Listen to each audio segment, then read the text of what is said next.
तो जैसा कि लास्ट एपिसोड में हम लोगों ने देखा था कि लिंग जियान का मुकाबला युनशुई के साथ हो रहा होता है, वो उसे फाइट में हरा देता है, जिसके बाद मास्टर टाइशन वहां पर आता है और उसे उसकी सोट देता है, जिसके बाद लिंग जियान उससे कहता है कि मुझे इससे भी ज्यादा अच्छी सोट चाहिए। तो उसके लिए मास्टर टाइशन उसे सेकंड राउंड के लिए कहता है, मगर लिंग जियान कहता है कि मैं अभी उसके लिए रेडी नहीं हूँ। ये कहने के बाद वो उस पवेलियन से बाहर आता है तो सारे ही लोग उस जीत की खुशी में उसे चीयर अप करते हैं और वहां पर युनशुई भी आ जाती है और वो उसके आगे आकर झुक जाती है और कहती है कि मैंने कसम खाई थी कि जो भी मेरे फैंटम क्लोन को हरा देगा मैं उसकी फॉलोवर बनूंगी, और इसलिए आज से मैं तुम्हारी फॉलोवर हूँ और तुम्हें मैं अपना मास्टर एक्सेप्ट कर रही हूँ। ये बात सुनकर वहां पे मौजूद सारे ही लोग चौंक जाते हैं कि आखिर युनशुई जो कि इतनी एक्सपर्ट है वो एक लो लेवल के कल्टीवेटर को अपना मास्टर बना रही है। मगर लिंग जियान साफ साफ मना कर देता है कि मुझे किसी भी फॉलोवर की जरूरत नहीं है। पर युनशुई कहती है अगर तुम मुझे एज अ फॉलोवर एक्सेप्ट नहीं करना चाहते तो फिर तुम मुझे अपनी वाइफ के तौर पर एक्सेप्ट कर लो। पर लिंग जियान यहाँ पे भी उसे रिजेक्ट कर देता है और कहता है कि मुझे वाइफ की भी जरूरत नहीं है।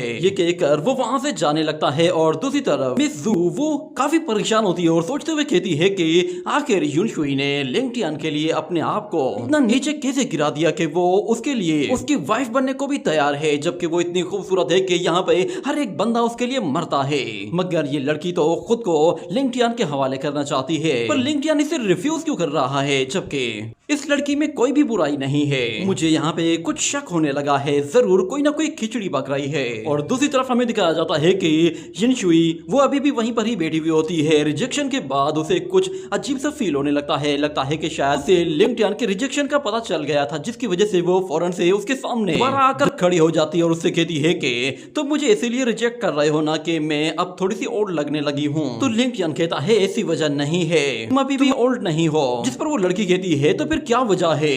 तो लिंग जियान उसे साफ साफ कहता है कि मैं किसी और को पसंद करता हूँ, इसीलिए मैं तुम्हें किसी सूरत भी नहीं अपना सकता। ये बात युनशुई को अजीब सी लगती है और वो कहती है कि कहीं ये मुझे टालने के लिए तो जानबूझकर ऐसी बात नहीं कर रहा, क्या वाकई में इसकी कोई गर्लफ्रेंड है या सिर्फ ये इसका कोई बहाना है। मगर यहाँ पे युनशुई के दीवाने तो पागल हुए जाते हैं और वो कहते हैं कि आखिर इस लड़के की हिम्मत कैसे हुई हमारी इतनी खूबसूरत युनशुई को इस तरह रिफ्यूज करने की। देखो वो बेचारी कितनी सैड लग रही है। और वहां पे मौजूद एक एल्डर कहता है कि अगर ये लड़की इस साल लिंग जियान के साथ शादी कर लेती है तो मुझे लगता है कि शायद हमारा इस साल का बजट वो इसकी शादी में ही खर्च हो जाएगा। और यहाँ पर मिस जू वो लिंग जियान से कहती है कि जूनियर जरा बताओ तो सही कि तुम उसे रिजेक्ट क्यों कर रहे हो, वो लड़की ही है ना। मुझे ऐसा क्यों फील हो रहा है कि शायद वो कोई लड़का है। तो लिंग जियान से अपने आप से दूर हटाते हुए कहता है कि तुम्हारी खोपड़ी में ऐसी उल्टी सीधी बातें आखिर कैसे आ जाती हैं। और यहाँ पे मिस युनशुई वो रिजेक्ट होने के बाद भी वहीं पे ही खड़ी हुई थी। वो लिंग जियान के साथ हर सूरत जाना चाहती थी और वो लिंग जियान से कहती है कि वहीं रुक जाओ, अगर तुम मुझे फॉलोवर के तौर पर एक्सेप्ट नहीं करना चाहते, ना ही तुम मुझे अपनी वाइफ बनाना चाहते हो, तो फिर तुम मुझे अपनी सर्वेंट बना लो।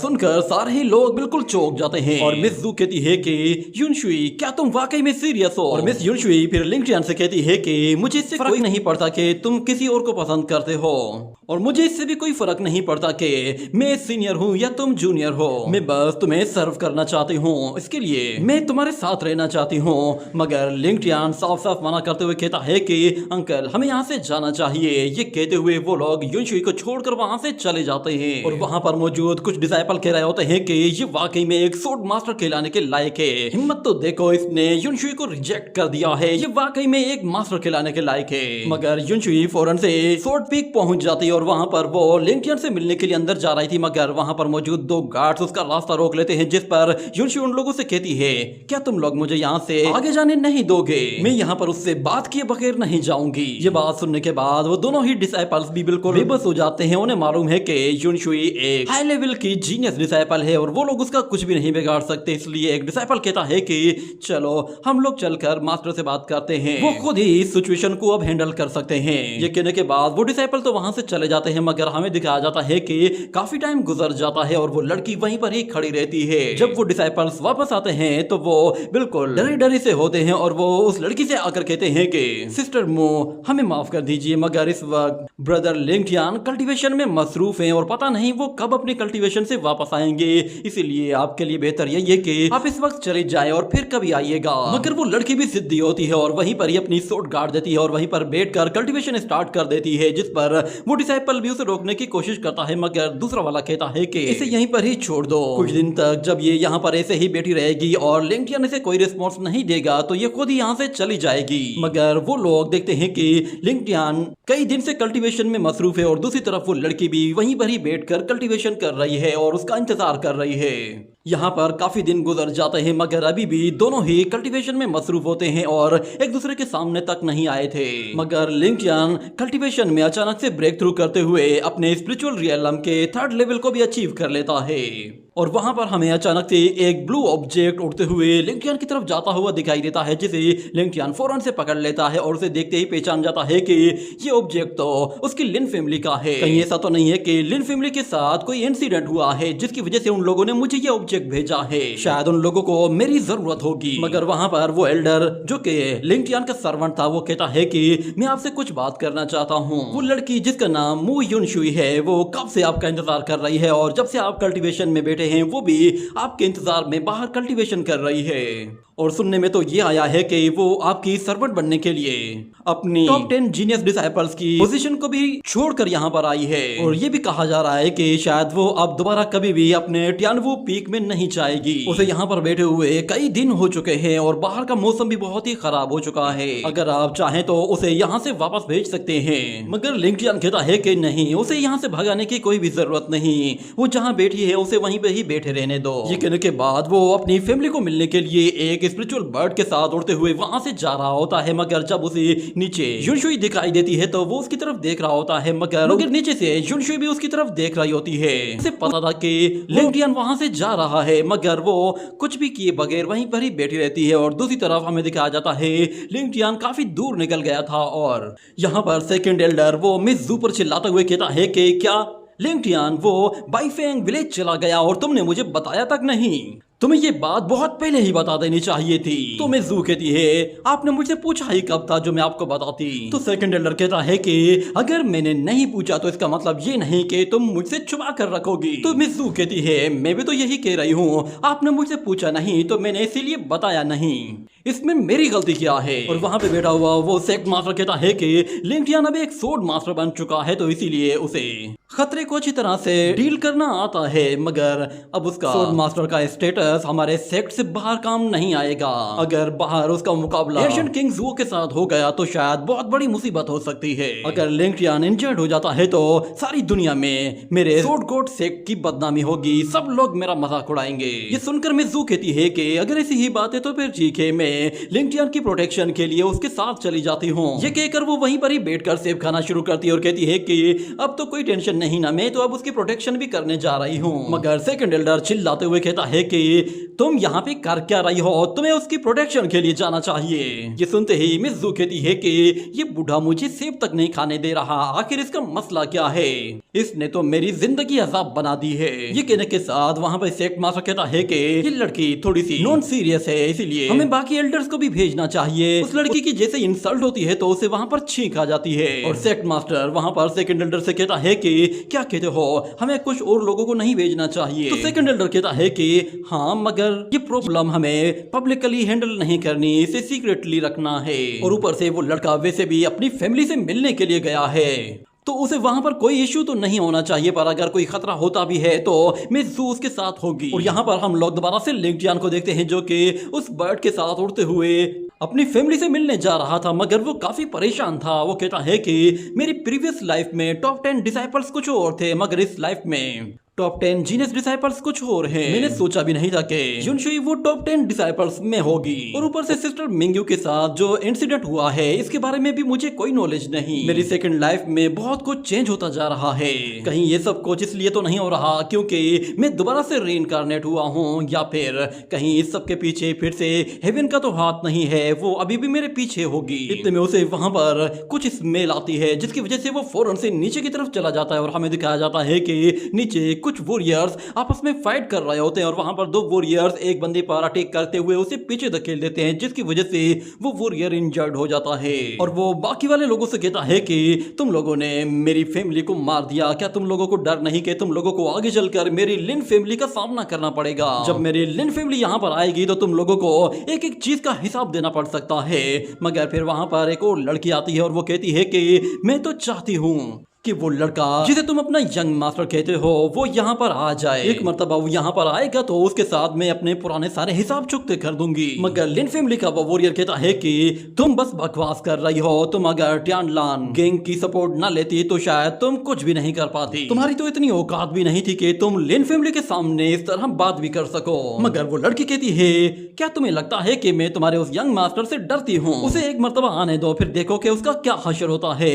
मगर वहां पे मौजूद एक लड़का जिसका नाम वांग शाओ था वो कहता है कि सुनो ब्यूटी, तुम इस लड़के के ऊपर अपनी एनर्जी क्यों वेस्ट कर रही हो, इससे ज्यादा बात करने की कोई भी जरूरत नहीं, हम लोग बस इन सबको यहीं पे ही खत्म कर देते हैं और कुछ कहने की जरूरत ही नहीं पड़ेगी। ये कहते हुए वो सारे ही लोगों से कहता है कि इन सबको खत्म कर दो और वो लड़की भी कहती है कि हाँ इन सबको चुन चुन कर मारना है ताकि ये भी अपनी बाकी की फैमिली के पास जा पहुंचे। ये कहने के साथ वो सारे के सारे उस अकेले वॉरियर पर झपट पड़ते हैं और उस पर जैसे ही वार करते हैं तो अचानक उसके सामने एक सोड आती है जो कि उन सारे ही वॉरियर्स को वहां से पीछे धकेल देती है। ये देखकर वो सारे ही लोग बिल्कुल सरप्राइज होते हैं कि वहां पर सिर्फ एक सोड होती है जो कि लिन फैमिली के वॉरियर्स को प्रोटेक्ट कर रही होती है। मगर वांग शाओ अपने गैंग से कहता है तुम लोग डर क्यों रहे हो, ये बस एक मामूली सी सोड ही तो है, जाओ और इसके टुकड़े टुकड़े कर दो। ये सुनते ही वो सारे लोग दोबारा से जाते हैं तो इस मर्तबा लिन टियान सोड के ऊपर आकर खड़ा हो जाता है जिससे वहां पर एक जोरदार एनर्जी और रिलीज होता है और फिर से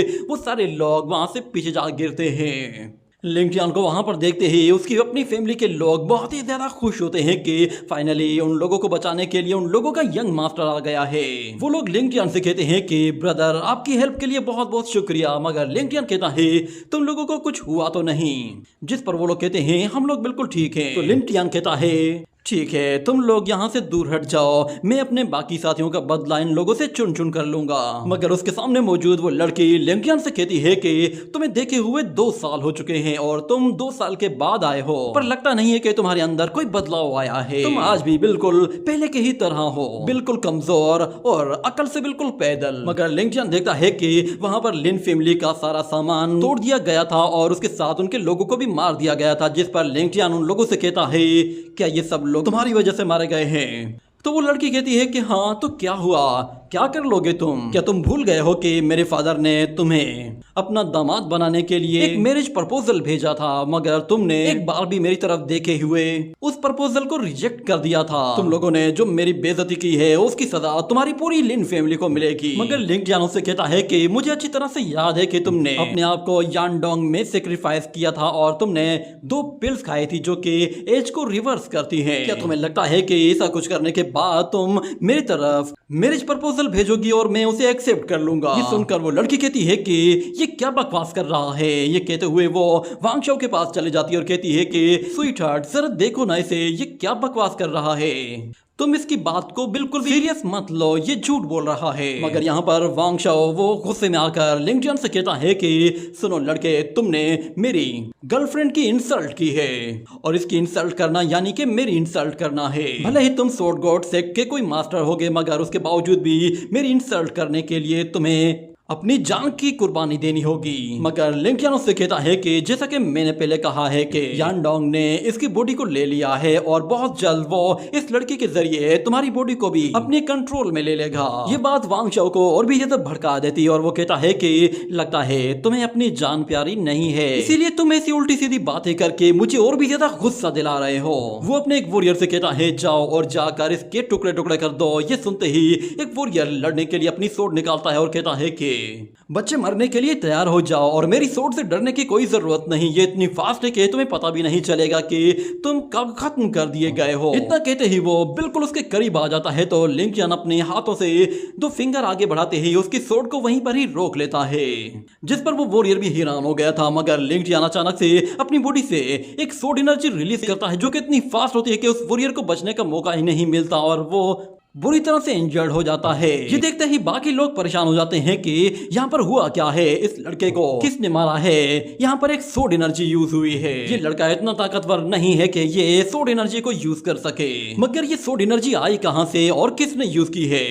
जरूर यहाँ पे कोई और शख्स भी छुपा हुआ है जो कि इसकी मदद कर रहा है, मगर लिंकडियन कहता है कि इसकी सोड बहुत ही स्लो थी। चलो मैं तुम्हें दिखाता हूँ कि सबसे फास्ट सोड कैसी होती है। ये कहने के साथ ही ये एपिसोड यहीं पे ही एंड हो जाता है।